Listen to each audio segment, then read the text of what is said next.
venu ici au Canada en décembre 1998 pour changer, pour avoir plus d'opportunités.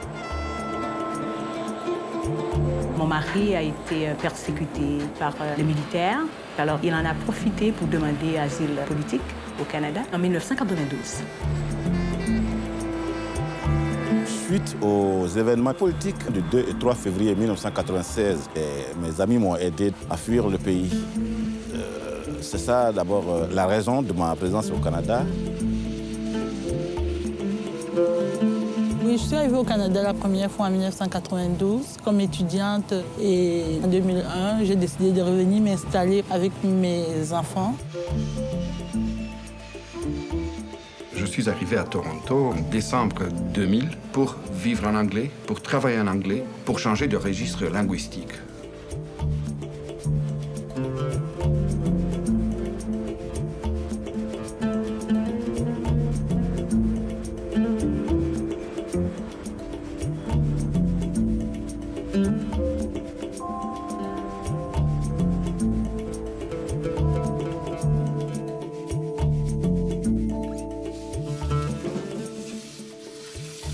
Je suis venu en décembre 1998. J'avais un diplôme au Maroc et j'ai travaillé dans l'administration. Et puis, j'ai appliqué, j'ai rempli le formulaire d'immigration. J'avais tous les points nécessaires pour venir au Canada.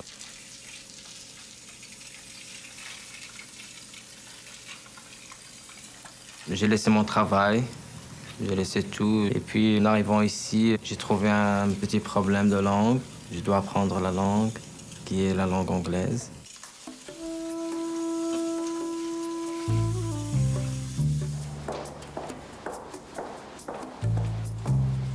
Avant d'immigrer au Canada, je voyageais souvent entre Haïti, le Canada, les États-Unis et la France.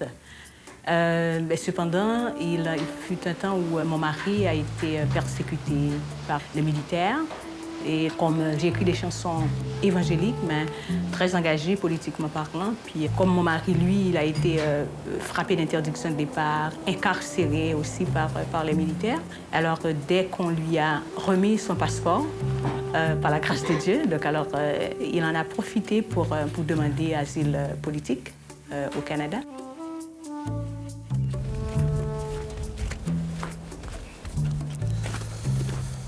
J'étais dans l'opposition démocratique de mon pays, le Rassemblement pour le progrès de la Guinée.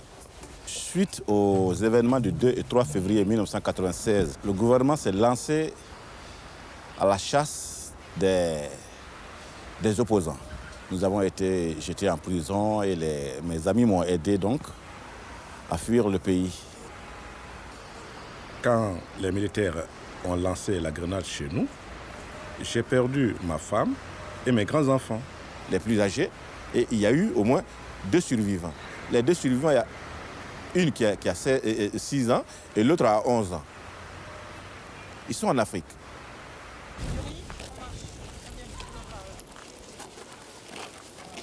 Je suis arrivée au Canada la première fois en 1992 comme étudiante à l'École des hautes études commerciales de l'Université de Montréal.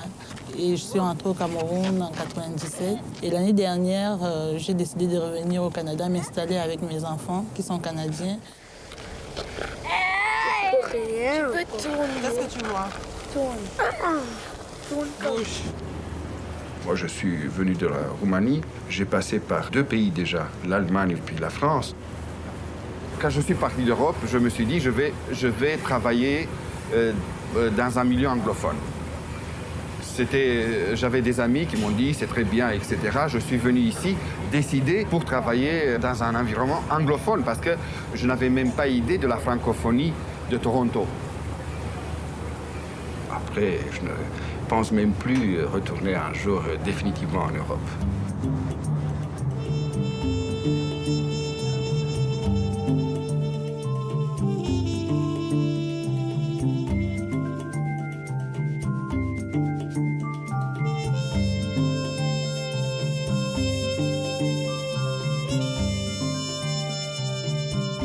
Il y a eu des vagues d'immigration au cours des ans, une population canadienne-française qui est à Toronto depuis longtemps et qui continue d'arriver. Il y a également des Européens, Français, Belges ou Suisses qui sont arrivés après la Deuxième Guerre mondiale. Par la suite, une population d'origine haïtienne qui est arrivée dans les années 60, 70, 80. Depuis, il y a eu l'arrivée de gens du Maghreb, ensuite de l'Afrique subsaharienne. Alors, il y a une évolution constante avec les ans. Et je suis arrivé à l'aéroport Kennedy à New York. Je ne savais pas comment sortir. Je ne comprends pas aussi anglais non plus. C'est la bénédiction peut-être du ciel ou de mes ancêtres qui a fait que quelqu'un est venu me dire. J'ai croisé une femme du nom de Judith à New York qui m'a dit « Mais vous ne comprenez pas anglais, vous n'avez aucune expérience en Amérique du Nord alors, et vous voulez rester aux États-Unis ?» Je dis non, moi mes amis m'ont dit que je dois aller dans un pays qui s'appelle Canada. Pour moi d'abord je ne savais pas Canada. Donc, alors elle m'a dit bon mais si c'est comme ça c'est mieux parce qu'au moins là-bas c'est un pays bilingue. Il y a à peu près 520 000 francophones en Ontario, c'est-à-dire des gens de langue maternelle française qui parlent encore le français à la maison. De ces 520 000-là, il y a à peu près 40 000, 39 000 quelque chose qui demeurent dans les limites de la ville de Toronto et environ 80 000 qui demeurent, si on inclut les gens de la ville de Toronto, dans le Grand Toronto métropolitain, le GTA.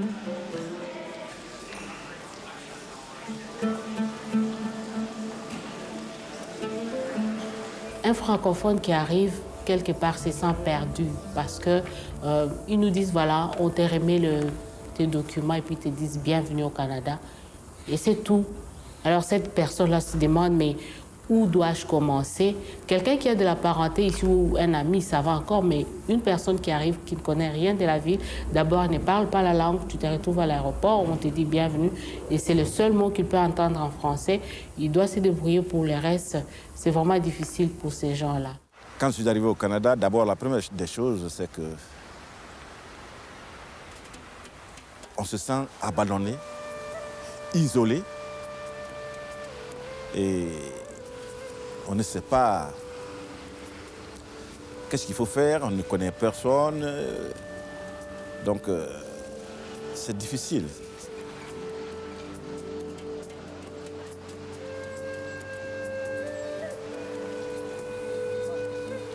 Quand je suis arrivée, j'ai été hébergée chez des amis dans un premier temps. Et puis, au moment où il a fallu que je cherche un appartement pour m'installer, je me suis confrontée à beaucoup de difficultés.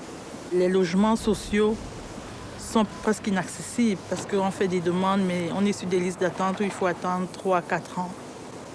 À un moment donné, j'ai arrêté de dire que j'étais sur l'assistance sociale et j'ai trouvé finalement un appartement d'une chambre, un salon. J'ai pas dit au bailleur que j'avais 3 enfants. Je lui ai dit que j'avais 2 enfants. L'appartement coûtait $900. Malheureusement, ça s'est mal passé pour moi parce que j'étais au rez-de-chaussée et puis j'avais des gens en bas, au sous-sol, qui étaient très embêtés. C'était pas insonorisé, donc tous les bruits qui venaient de chez moi, ils les ressentaient directement plus bas. J'étais très frustrée parce qu'il fallait que je sois toujours après les enfants pour dire ne bougez pas, ne sautez pas. C'était invivable.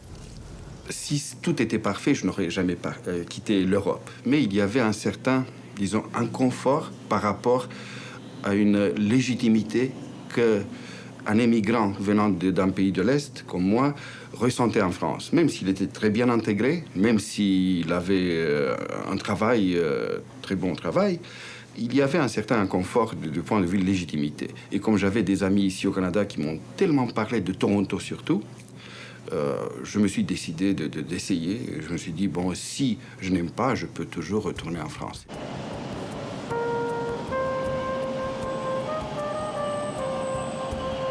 J'ai travaillé en Haïti à titre de travail social et dès mon immigration au Canada, je suis retournée aux études à l'Université de Montréal. Puis j'ai trouvé du travail. Je devais venir ici à Toronto pour compléter un programme d'études en psychologie à l'Université York. Avec l'accord de mon mari, j'avais décidé d'y rester définitivement. Donc mon mari, il a attendu 1 an après moi pour recevoir son transfert pour venir à Toronto. Mon expérience d'immigration, c'était pas très difficile pour la seule et bonne raison que je venais souvent au Canada, donc alors que j'avais déjà un réseau Puis je m'impliquais déjà dans les centres de femmes, dans la communauté haïtienne, notamment la communauté protestante évangélique. C'était pas très difficile pour moi, mais l'aspect le plus difficile, c'était pour mon mari et mes enfants. Pour mon mari, l'intégration socio-économique, ça a été un choc pour lui, vu qu'il occupait des emplois assez prestigieux en Haïti. Puis arrivé au Canada, donc alors il a dû recommencer une nouvelle vie. On peut avoir un diplôme, avoir un niveau d'éducation très élevé à l'étranger, avoir été reçu comme immigrant ici en raison justement de ses qualifications et avoir de la difficulté à faire reconnaître ce diplôme une fois arrivé au Canada. Je suis du Soudan. Présentement, je suis étudiante ici à l'Université de Toronto. Ma thèse de doctorat, c'est sur l'immigration francophone dans une perspective antiraciste. C'est l'étude critique des inégalités sociales. C'est une communauté où il y a quand même un pourcentage assez élevé des membres qui sont bien éduqués, qui sont bien qualifiés, qui ont des diplômes et qui ont aussi l'expérience. Et en même temps, donc là, il y a au niveau de l'éducation, de la formation, le pourcentage est très élevé. Au niveau socio-économique, on parle toujours de la pauvreté. Moi, par exemple, j'étais médecin dans mon pays, j'étais gynécologue dans mon pays, bien que j'étais politicien, mais j'étais gynécologue. Et puis ici, on arrive, on ne peut pas exercer le métier de médecine. Il faut repartir à l'école. Tout ça, c'est très difficile. Tout ça, c'est très difficile. Du temps que le Canada, il a besoin des docteurs, il a besoin des infirmiers, mais on retarde le recrutement des gens, c'est parce qu'il doit faire l'équivalent. Alors, je ne crois pas qu'un docteur qui a 14 ans, 16 ans d'expérience, ça va... C'est-à-dire, la médecine, c'est la même chose. Alors qu'il y a des médecins ici, taximans, il y a des médecins ici qui travaillent dans les cartons, dans les manufactures, ainsi de suite. Pourquoi ne pas créer les conditions pour ces gens-là, dire, bon, écoutez, puisque vous vous dites que vous êtes soit médecin ou ingénieur ou X, venez faire ce test, si ça va, alors on vous donne une formation accélérée. Et cette formation accélérée permettra aux gens d'accéder à certains postes. Si nous, en Afrique, dans certains pays d'Afrique, dans certaines villes, dans certains villages, on arrivait à faire des interventions, des petites chirurgies avec la lampe tempête et la torche, comment est-ce qu'on ne peut pas être des étoiles dans un milieu où on a tout le nécessaire à main, tout le matériel est là, toute la technique est sophistiquée? Ben, il suffit seulement d'apprendre de donner un petit coup de pouce et puis vous allez voir que ça va partir comme ça, comme une éclair. Tout ça, il n'y a pas de porte-parole pour ça.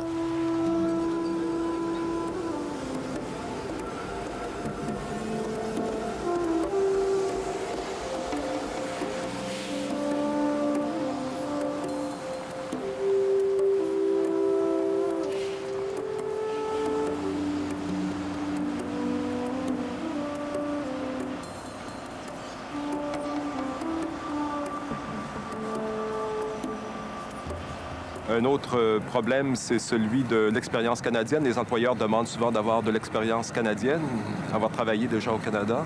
Alors, ce n'est pas le cas pour les nouveaux arrivants par définition. Je n'arrive toujours pas à m'expliquer pourquoi une personne diplômée, qualifiée comme moi, qui a un diplôme canadien, ne travaille pas.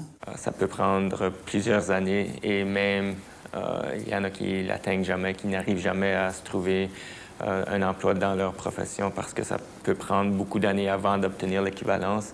Et après ça, d'obtenir l'expérience canadienne, souvent, c'est pratiquement impossible, encore une fois, parce que, justement, les personnes...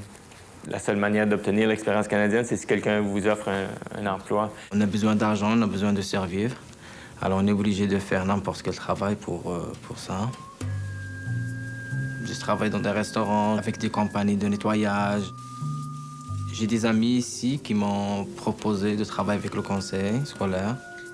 Ils m'ont offert le poste de concierge en attendant que je cherche ailleurs dans des postes dans ma carrière. J'ai fait l'évaluation de mon dossier et ça m'a permis d'avoir un certificat de l'Université de York qui est l'équivalent de mon diplôme au Maroc en économie et business. Et ça, c'est un avantage parce qu'il y a des gens qui doivent étudier 2 ans ou 3 ans pour faire l'équivalence de leur diplôme. Ce qui n'était pas le cas pour moi, c'était le même diplôme. Alors, j'ai fait des cours d'informatique pour m'améliorer parce que le progrès technologique et la vie évolue. On doit évoluer avec.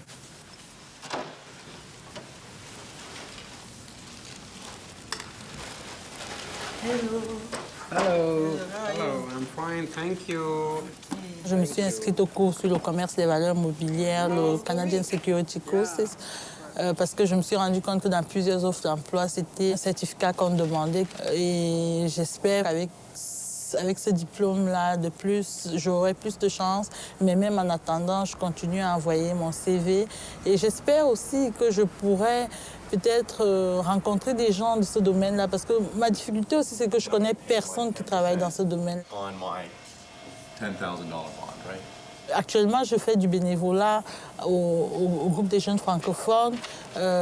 C'est pour acquérir l'expérience canadienne. Mais j'aimerais encore mieux même faire du bénévolat pour une entreprise qui offre dans les services financiers. Je suis prête à le faire. Au moins, ça me permettra de travailler dans mon domaine.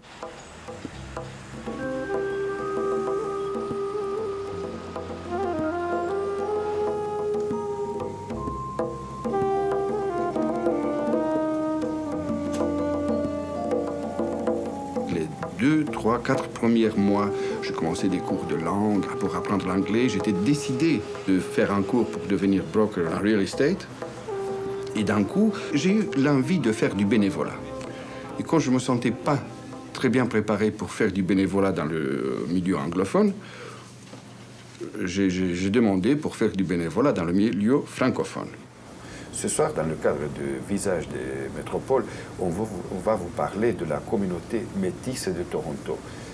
J'ai commencé par la CKFM, la coopérative radiophonique de Toronto, et après j'ai fait du bénévolat à la Francofête. J'ai fait du bénévolat pour le Théâtre français de Toronto. J'ai fait du bénévolat pour le Salon du Livre, et j'en passe. Et malheureusement, la journée n'a que 24 heures parce que j'aimerais faire beaucoup plus que 24 heures du bénévolat. Parce que autant c'est important pour la communauté francophone de travailler pour construire, pour la construire, autant pour moi, ça m'apporte un bénéfice énorme. Quelqu'un qui avait l'habitude de côtoyer plus de 10, 20, 40 personnes par jour, si vous voyez qu'il ne reçoit qu'un coup de fil par jour ou bien par mois peut-être, ou bien peut-être c'est son social worker qui l'appelle, ou alors l'enseignant qui l'appelle, il y a une dépression là quelque part.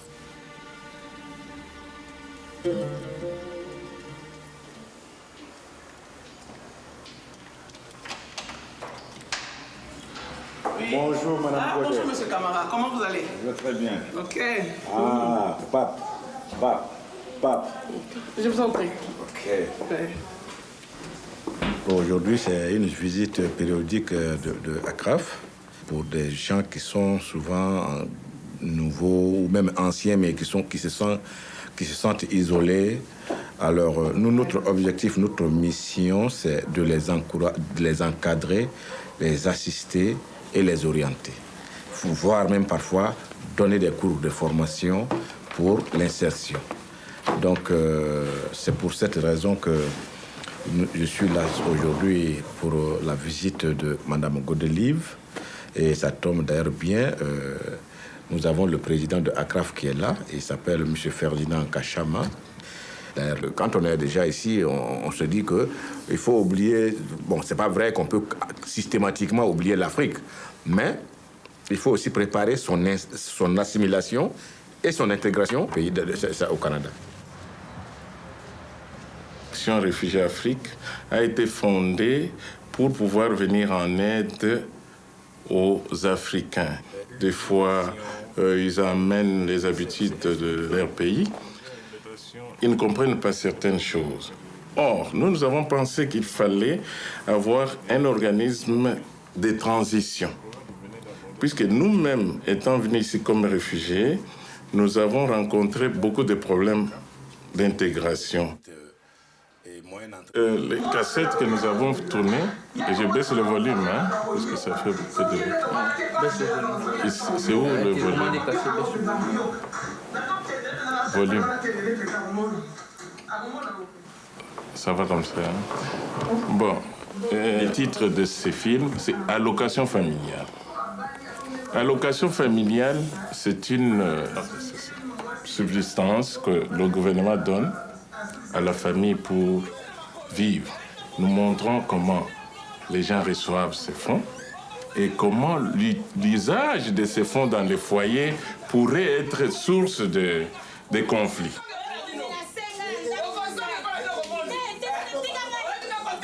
Quand ils visionnent ces images, ils comprennent les problèmes et nous donnons des conclusions à ça. Nous pensons que ça porte fruit puisque plusieurs personnes de la communauté ont pu chercher à se procurer ces films. On a déjà fait 2 cassettes. Maintenant, il y a la 3e cassette qui est encore en laboratoire, qui va bientôt sortir. Toujours parlant de l'intégration, il y a aussi un vécu avec lequel on quitte le pays d'origine. Et une question qu'on se pose, tout le monde se la pose, l'appartenance au pays d'origine. Et tant qu'on ne sait pas, on n'a pas réussi à donner une réponse à cette question de l'appartenance, on n'arrive pas à s'intégrer à 100%.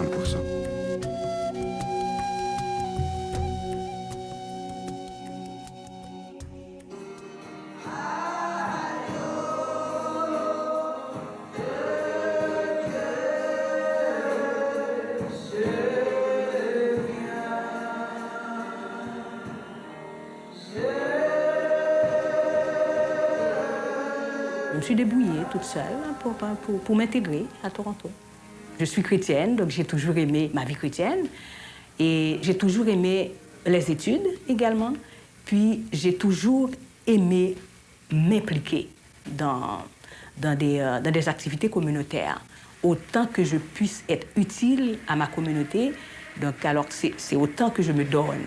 Alors depuis Haïti, j'étais déjà très engagée. Arrivée à Montréal, c'était toute une continuité d'engagement. Puis arrivée à Toronto, je ne pouvais pas rester inactive sans trouver quelque chose à faire dans ma communauté ou dans n'importe quelle communauté organisée, regroupée pour offrir mes services. Il y a une église haïtienne, des fois ils m'invitent à prêcher, à présenter des sermons, à offrir des conférences. À la manière d'une étude, amen. Alors, la dimension déterminante d'une jeunesse dite normale, sa définition et sa connotation de l'excellence. Laissez-moi vous dire rapidement qu'aucun spécialiste en sciences humaines et sociales ne peut prétendre, dans cas ou dans certains cas, et dans mon église à moi, ma paroisse, la première chose que j'ai accomplie vraiment, c'est l'instauration d'un cours de français pour les femmes et anglophones de cette église. Ma mère. My mother. Très bien. Mes souliers. Qu'est-ce que ça veut dire mes? Mes veut dire my, mais au pluriel. Ton. Le tien. Quelque chose qu'on peut utiliser, qu'on ne peut pas utiliser l'hiver. Quelque chose qui a 2 roues, un guidon. La bicyclette. Oui, on peut sortir cette bicyclette. On trouve plus que les enfants s'adaptent ou s'intègrent avant le parent parce que ce sont des jeunes gens et ils se font des amis et quelque part, à ce moment-là, ils apprennent la langue. Oui, mes enfants vont à l'école francophone ici à Toronto parce que pour les enfants à leur âge, c'est facile d'apprendre l'anglais. Déjà, ils parlent même déjà très bien anglais. En un an, ils parlent mieux que moi. Je me suis rendu compte qu'ils apprenaient l'anglais beaucoup plus facilement à travers la télévision, avec des amis, même à l'école, en récréation, ils se parlent en anglais. Donc, moi, j'ai voulu qu'ils gardent leur français et, parce que c'est bon pour eux, pour l'avenir. C'est bon, Olivier.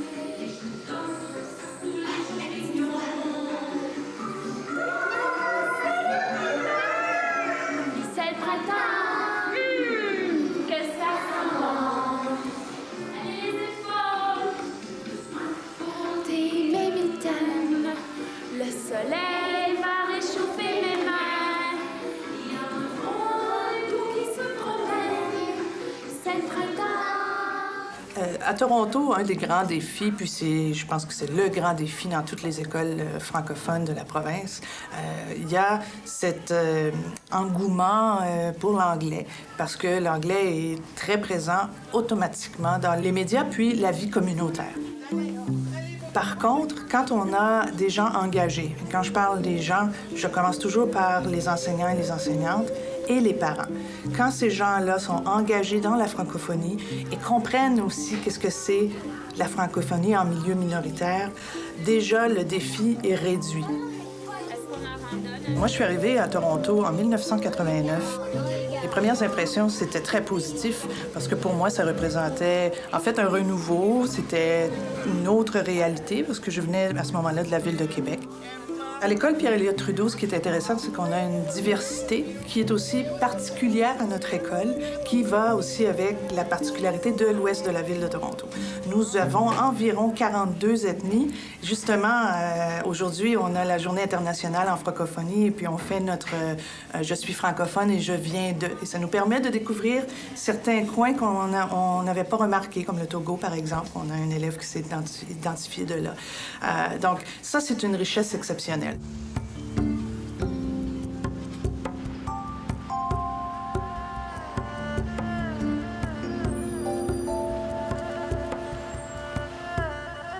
Notre avantage, c'est que le Canada, c'est un pays multiculturel. C'est-à-dire les gens viennent de partout du monde. Alors, il y a ce phénomène de richesse culturelle. Tu apprends des autres. Ça, c'est un phénomène qui est formidable. C'est-à-dire, tu ne te sens pas seul. Il y a beaucoup de gens qui viennent d'autres pays, qui se familiarisent avec l'État canadien.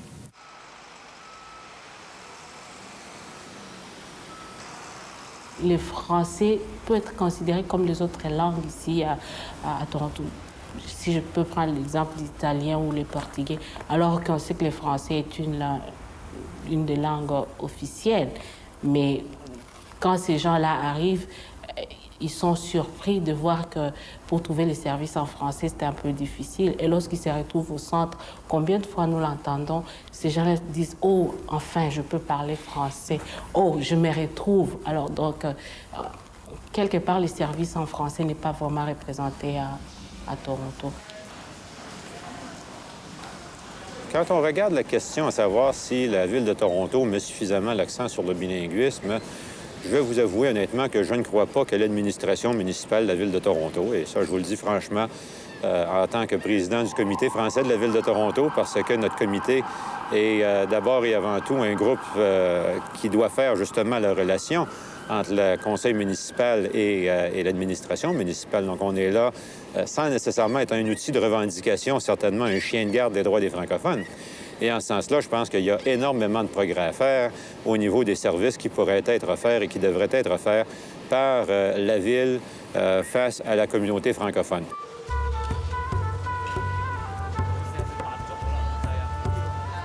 Les autres communautés ethniques, ils ont leur quartier ici à Toronto, c'est très visible.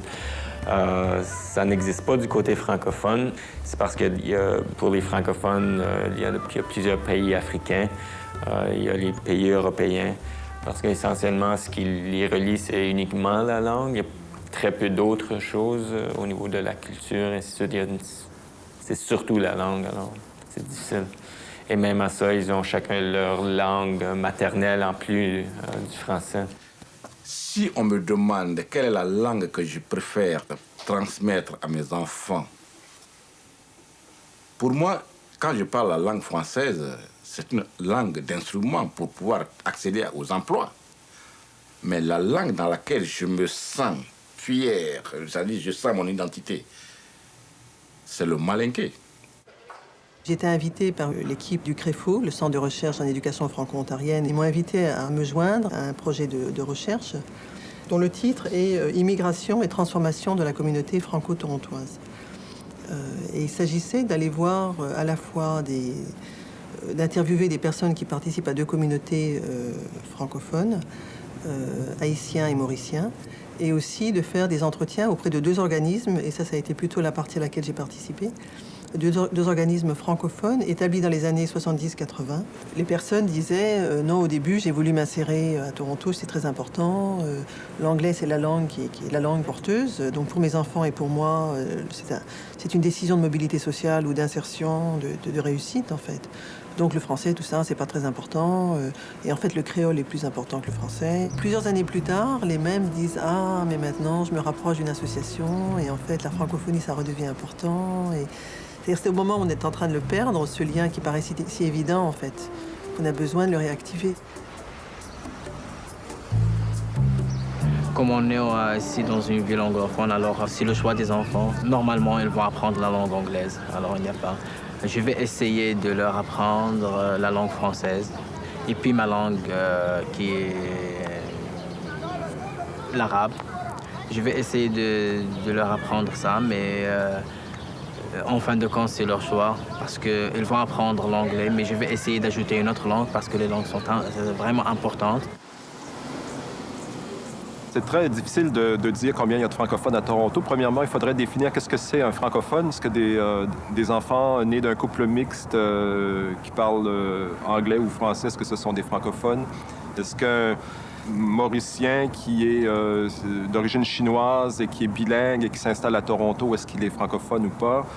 Est-ce que des Haïtiens de 2e ou 3e génération qui parlent peut-être encore un peu créole, peut-être français, peut-être anglais, et qui se reconnaissent davantage dans le modèle multiculturel de Toronto que dans la communauté francophone, est-ce que ce sont des francophones?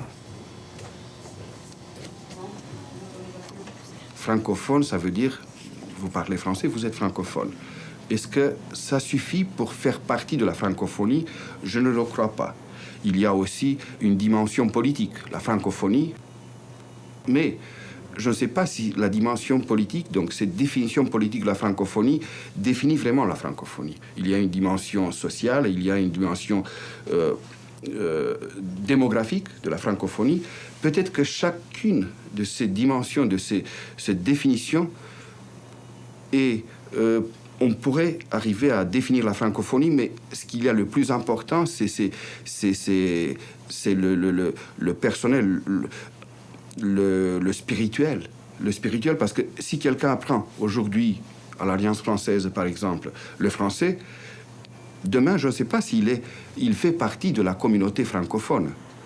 Je ne sais pas, il y a quelque chose qui est difficile à définir, et peut-être tant mieux, parce que ce serait trop technique si on disait, voilà, un francophone, c'est ça. Moi, j'ai de la chance parce que je suis un francophone, alors je parle le français. Alors, j'ai une langue qui me permet de travailler dans des endroits francophones. Pendant les 2 premiers ans, j'ai travaillé comme concierge, puis j'ai fait aussi de la suppléance. Après ça, il y a un concours de technicien à la paix. J'ai passé l'entrevue, le test, et j'ai eu le poste. C'est plus souple, c'est plus dynamique pour moi de travailler en français, parce que ça m'empêche de beaucoup penser à des choses, de beaucoup penser à faire des traductions en anglais.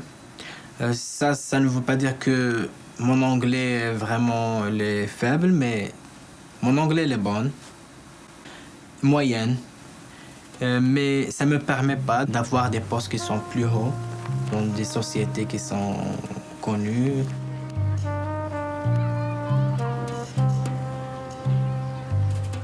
Il est vrai que de l'autre côté de la médaille, la vie à Toronto est beaucoup plus dispendieuse, mais je pense que, compte tenu des petites observations que moi j'ai faites personnellement et que mon mari lui aussi a faites, et puis ce sont aussi des témoignages de bouche à oreille qu'on a entendus du côté de certaines personnes.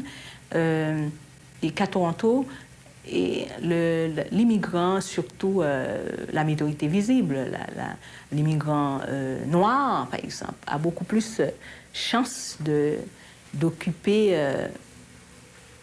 avec moins de préjudice un poste élevé qu'à Montréal.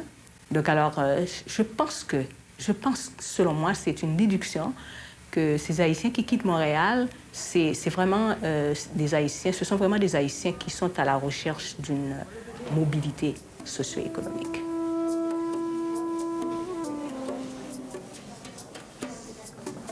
Oh, tu ne seras pas là demain? Oui, je vais être là, non, j'aime pas ça. Le gouvernement fédéral subventionne le centre francophone pour aider les nouveaux immigrants à se trouver du travail le plus rapidement possible. Bonjour, Brigitte. Bonjour, Marcel. Ça va? Ça va bien, Ouais. merci. Bon, qu'est-ce qui s'est passé la semaine passée? La semaine passée, j'ai eu une entrevue qui m'a complètement époustouflée, si je peux utiliser le terme, parce que c'était pour un poste bilingue. L'entrevue s'est faite en anglais et j'étais vraiment frustrée à la fin parce qu'il y a eu beaucoup de questions que je n'ai pas vraiment pu répondre, auxquelles je n'ai pas vraiment pu expliquer ce que je voulais dire parce que je ne trouvais pas le vocabulaire. OK. Alors, le marché du travail, c'est pas une vraiment chance. frustrée. C'est une question de détermination, c'est une question de méthode et c'est une question de connaître qui on est comme produit. Et c'est ça qui est souvent le plus dur pour les gens, c'est qu'on est un produit. Brigitte, elle a l'avantage d'avoir un diplôme canadien. Et ça, c'est probablement quelque chose qu'elle ne met pas en évidence. Et c'est probablement une des raisons pourquoi elle a des entrevues.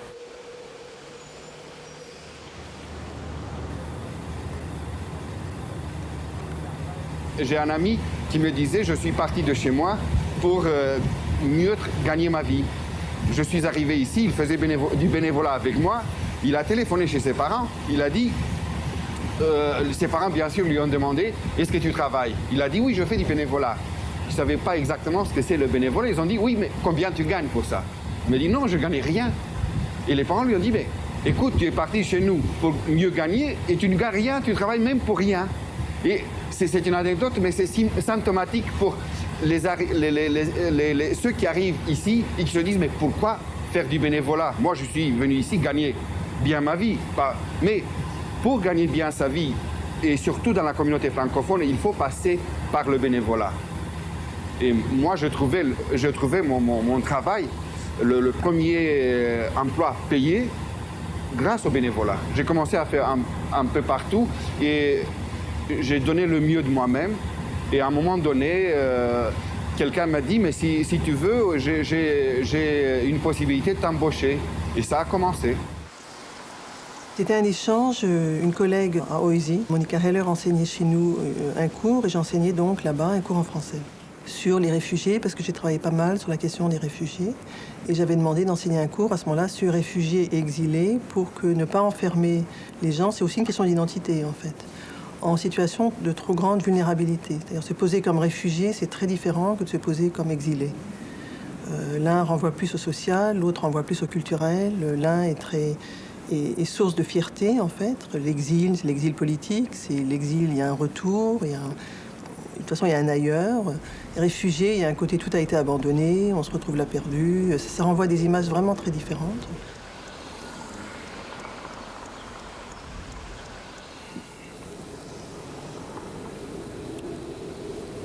Je ne sais pas si vous vous souvenez, je vous ai dit la fois dernière que en premier lieu, j'avais perdu ma femme et la plupart de mes enfants dans l'événement du 2 et 3 février 1996 en Guinée.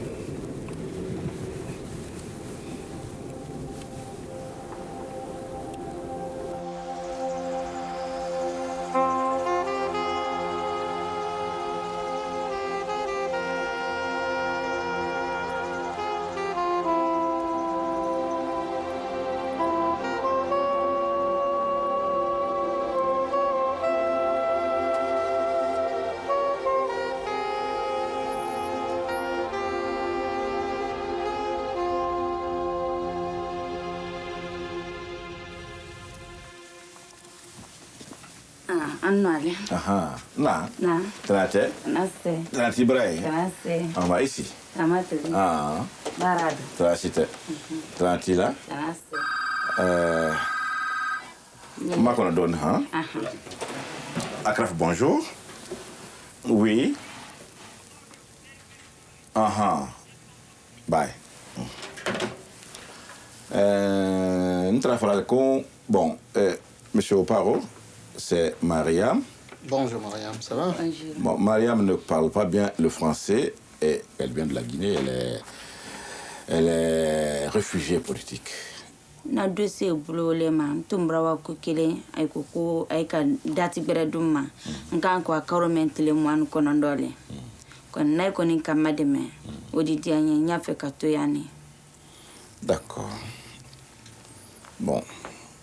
Elle dit ceci que sa situation, donc ce qu'elle traverse actuellement est tout nouveau pour elle.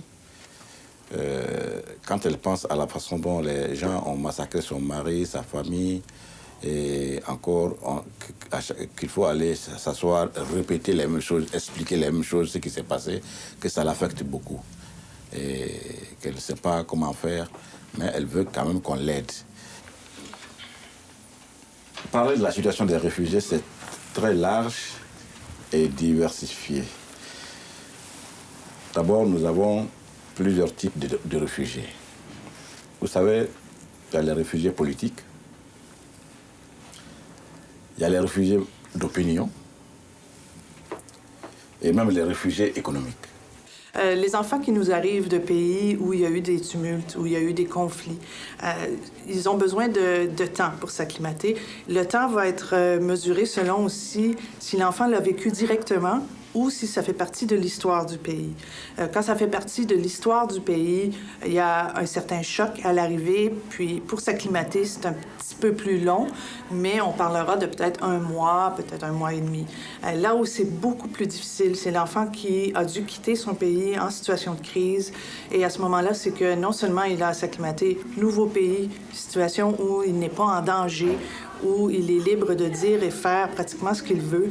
Ça, c'est des enfants qui doivent être accompagnés et souvent même leur famille. On suggère que les familles soient accompagnées dans l'intégration à la société.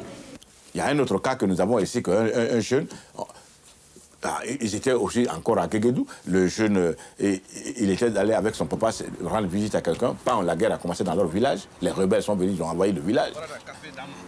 Sa maman a disparu. Les militaires ont pris son papa, on l'a tabassé, ils sont allés le foutre quelque part.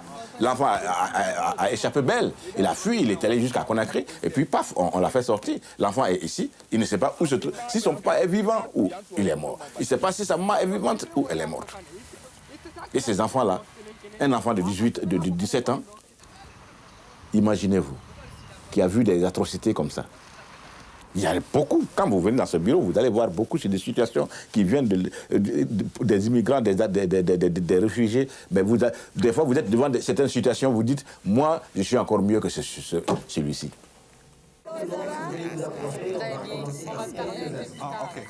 Je te présente ton mari. On va le dire. Il y a 200 ans aujourd'hui, le 18 mai 1803, Jean-Jacques Dessalines, qui était le chef des insurgés, a pris le drapeau français, a enlevé la bande blanche du drapeau et a donné les 2 couleurs restantes, le bleu et le rouge, à une dame qui s'appelle Catherine Flon pour confectionner le premier drapeau qui est devenu le symbole de l'indépendance d'Haïti. J'aimerais maintenant vous présenter le président du comité du bicentenaire d'Haïti, M. Antoine Desroses.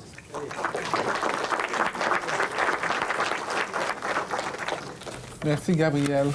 Donc, ce comité a été formé dans le but précis d'organiser des activités culturelles autour de la commémoration du bicentenaire de la déclaration de l'indépendance d'Haïti, en mettant l'accent sur la contribution héroïque et historique dans le combat pour la libération des peuples d'origine africaine. Et aussi de restaurer l'histoire en sensibilisant les gens sur le fait que la révolution haïtienne représente la seule révolte d'esclaves dans toute l'histoire de l'humanité qui a pu réussir.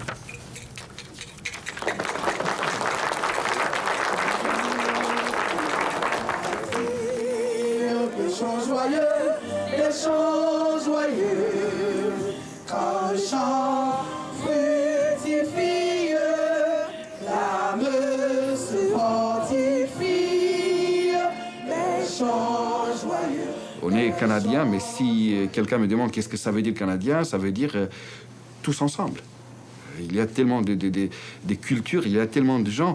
Et il suffit d'aller... Quand je suis venu la première fois ici, il y a 2 ans presque, je suis monté dans le métro et je me croyais dans une assemblée de l'ONU à Tok, parce qu'il y avait tellement des personnes de différentes cultures, de différentes couleurs, Et j'étais choqué, vraiment choqué de voir dans un seul wagon de train, de métro, tellement de personnes différentes.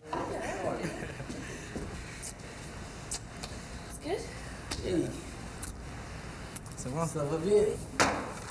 On a toujours une image, tu sais, du Canada. On croyait que vraiment on va avoir la vie plus simple, on va avoir ce qu'on veut, c'est-à-dire l'argent, les choses là. Mais quand on est venu ici, on a trouvé que la vie vraiment est dure. Il faut travailler pour survivre, pour vivre sa vie. Alors c'est comme le Maroc. Chaque pays a ses différences, mais on a appris beaucoup de choses.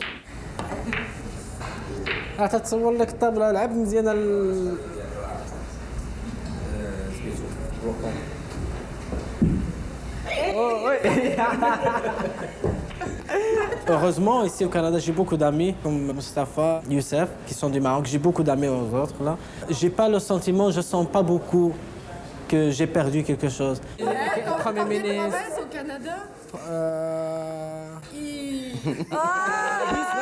10, il y a 10. Non, il y a 10. Non, ils en ont créé une nouvelle. Ouais,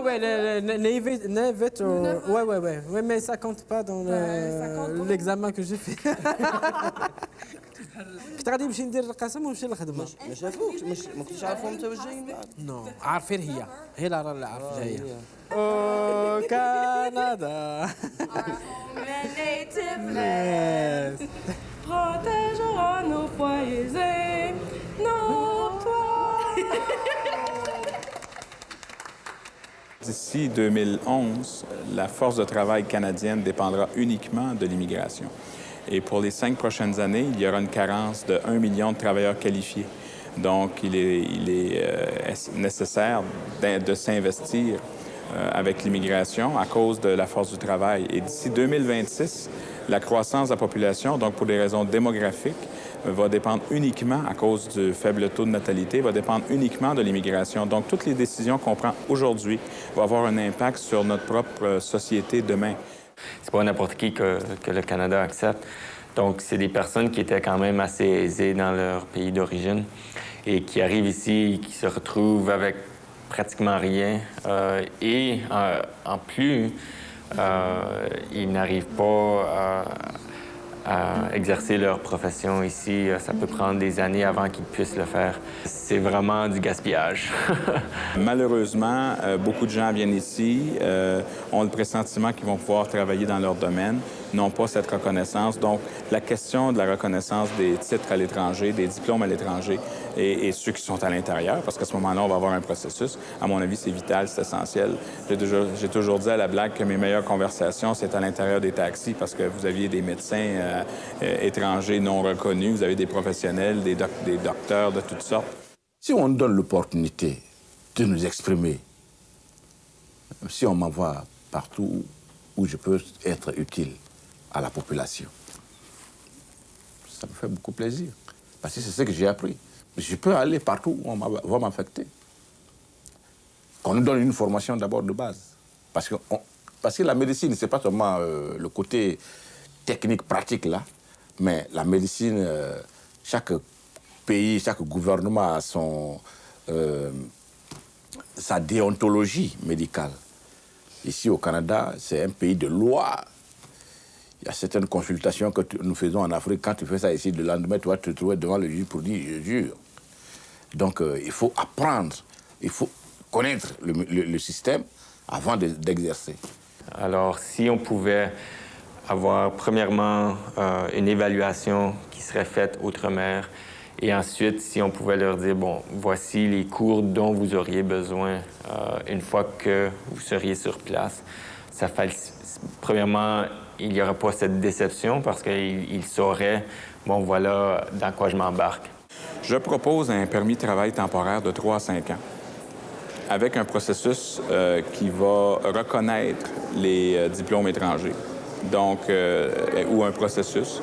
Si, par exemple, on a besoin d'un médecin à Timmins, bien, ce médecin-là, on dit « Je vous propose de venir travailler à Timmins parce qu'il y a un travail qui est garanti. » Deuxièmement, on reconnaît, on valide vos diplômes. Nous voici réunis à cette cérémonie spéciale de la citoyenneté canadienne.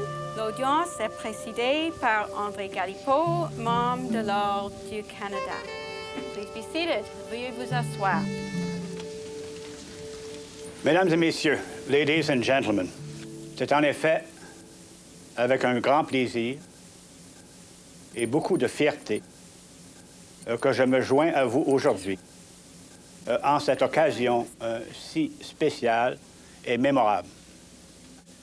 As you know, Canada has 2 official languages, English and French, et ces langues sont reconnues par toutes les institutions du Parlement et du gouvernement du Canada. You have the right to be served in either official language when you deal with the federal government.